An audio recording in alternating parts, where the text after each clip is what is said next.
Dear student, I am Ajay Tiwari. Today you are going to learn how to use identifiers and literals in Python. First of all, identifiers.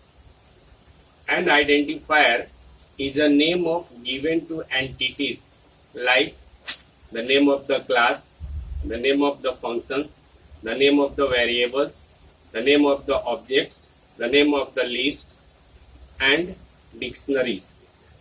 It helps to differentiate one entity from another. Okay. Rules for writing identifiers. Identifiers can be combination of letters in lowercase, uppercase, or digits, and underscore. Name like my class, number 1, and my class. All are the valid example. Okay. An identifier cannot start with a digit. Means we cannot start with the digit. It means number 1. One number is invalid, but number 1 is a valid name. Okay. An identifier must not be a keyword of Python. See here, I have written global is equal to 1. So here global is invalid because global is the name of keyword. But I have written here global 1 is a valid. Why? Because global 1 is not a keyword. Okay. Next, we cannot use special symbols like exclamation marks, @ hash sign, $sign, percentage in our identifier. Okay. Number hash is equal to is a invalid name. Okay. Identifier is a case sensitive.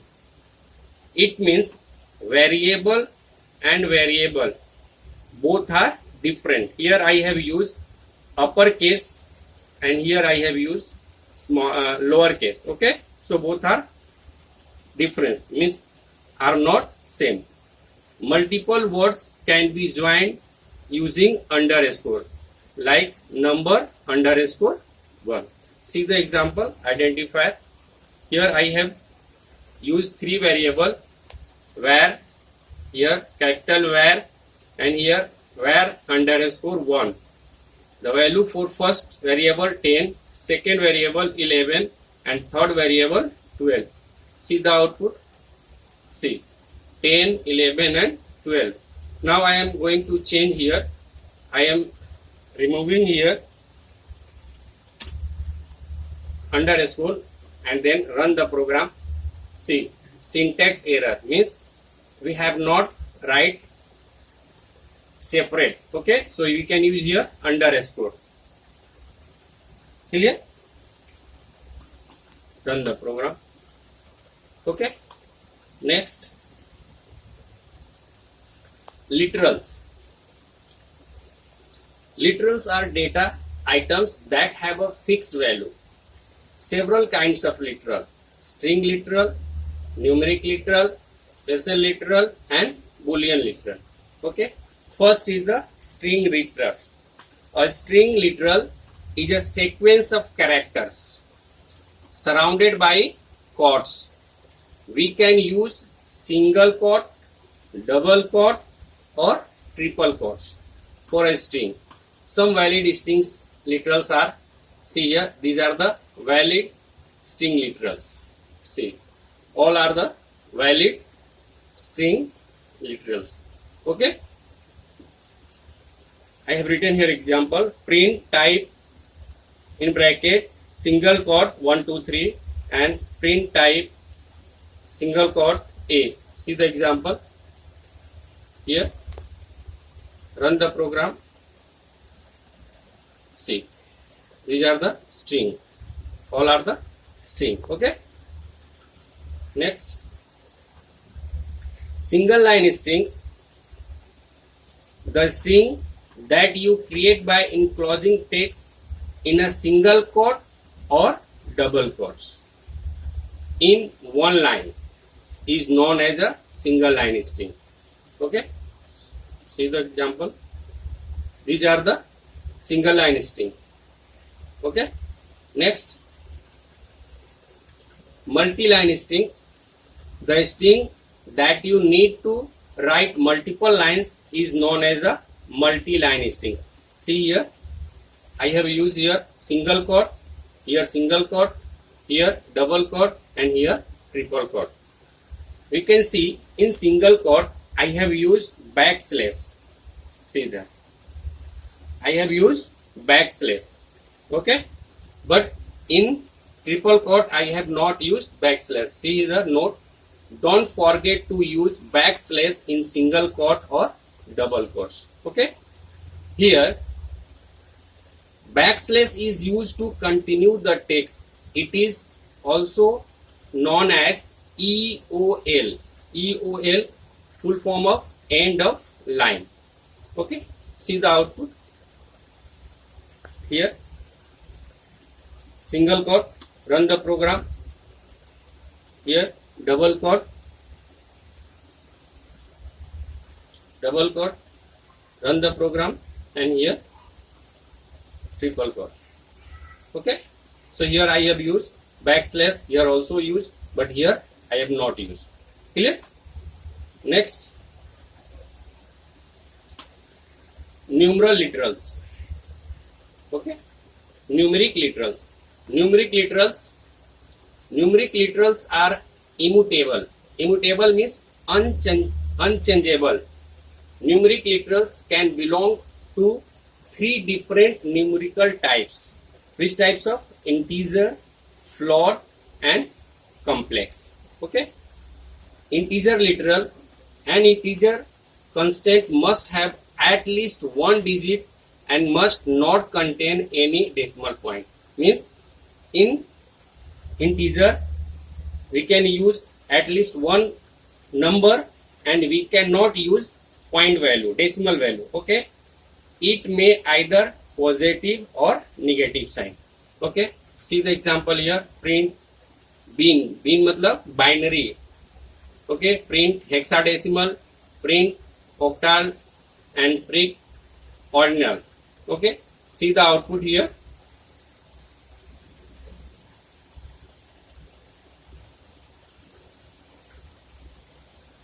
Run the program. See, I have written in 7.8. So answer will be 7 only. 0.8. The value will be not displayed. Okay, I have written here print binary 65. So what is the value of binary? 1, 5 times 0, 1.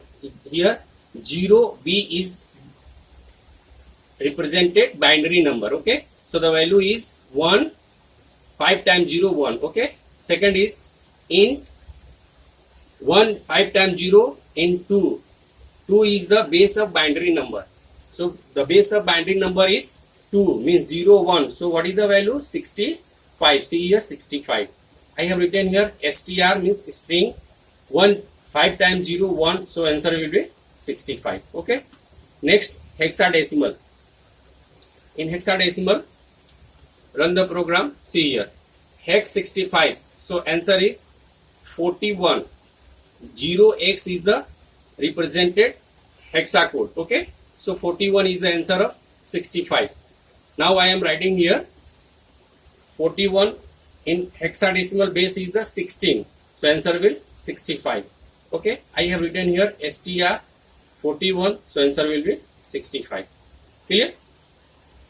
Next is the octal. The base of octal is 8. See here oct 65. So answer is 101. 0 O is the 0 O is represented octal number. Okay, so 101 is the answer of 65. I have written here 101 and 8. Why 8? Because the base of octal is 8. So answer is 65. Okay, here answer is 65 and I have written here str 101. So answer is the 65. Okay, next is the order number. See here A is the character, but the in decimal number the value of a is the 65. Okay, I have written here in integer 65 and 10. The decimal base number is the decimal is 10, so I have written here 65, and I have written here char 65, so answer will be A. Okay, next, float literal. Float literal, a real constant in the fractional form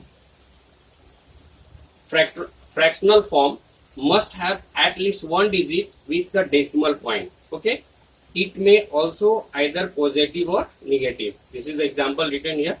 Okay, second is a real constant in the exponent form has two parts. One is the mancha and another is the exponent. The mancha is followed by a letter E, capital E or small e, and the exponent. Okay, see the example here. Okay, see the output here. I have written the code. Prints float 65, so answer is 65.0. This is the float number. Okay, and here I have written exponent form, so output is 5.1537, this number after the E minus 53.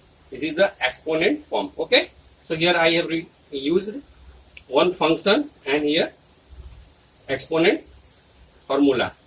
Okay, 2 times asterisk sign. Clear? Next is the complex literal.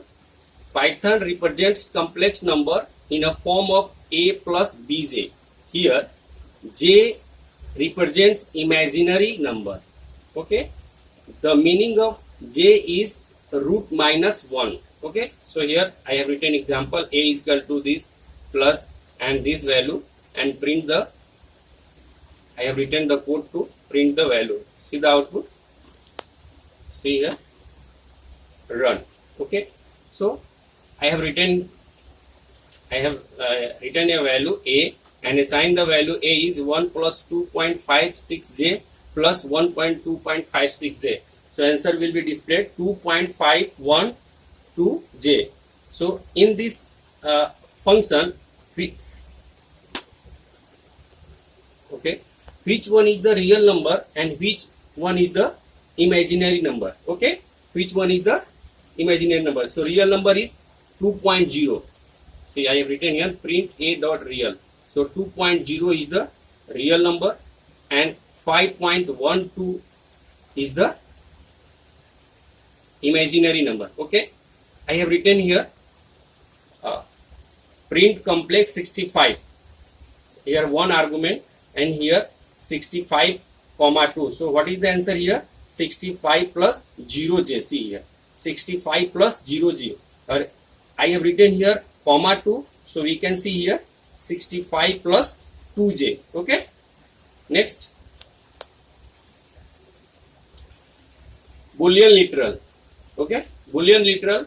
A Boolean literal in Python is used to represent one of the two Booleans values, true or false. Means this literal is used to represent true or false.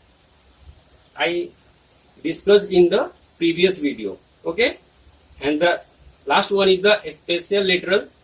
Python has one special literal which is used to indicate absence of value. Okay, the name of special literal is none. Okay, so both I discussed in the previous video. Okay, so see the output. We can see the output here. First is the bool run. So bool 0 means false and bool 1 is means true. Okay, and the none, I have created here function def. The name of the function is my function and colon sign, and I have assigned two values and I have created two variable. A is variable and the value of A is 1, and B is variable and the value of B is 2. Okay, and I have calculated here and stored in the C. C is equal to A plus B, but I have not written here written C. Okay, so means here The value of C is absence. So run the program and see the output none. Okay. Thanks for watching this video.